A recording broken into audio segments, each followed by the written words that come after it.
જો તમે નોકરિયાત છો અને તમારું પીએફ કપાય છે એટલે કે તમે ઈપીએફઓના સભ્યો છો તો આ જાણકારી ખાસ તમારા માટે છે.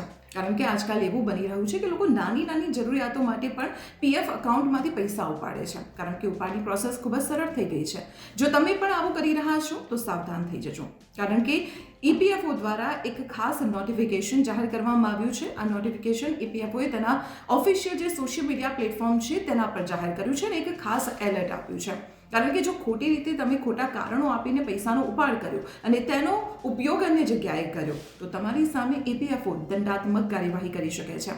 આપણે જણાવી દઉં કે પીએફના પૈસા ઉપાડવા માટે ચોક્કસ કારણો નક્કી કરાયેલા છે.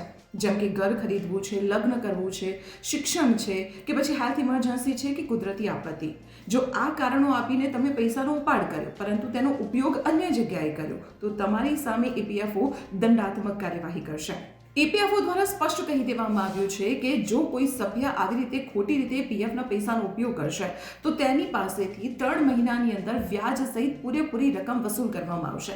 સાથે તે સભ્ય બીજી વાર પીએફની રકમનો ઉપાડ ન કરી શકે તે પણ સુનિશ્ચિત કરવામાં આવશે.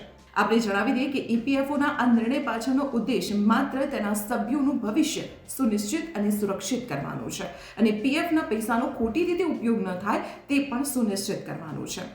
તો આવી જ રીતે મહત્વપૂર્ણ જાણકારી માટે આપ જોડાયેલા રહો સંદેશ ડિજિટલ સાથે.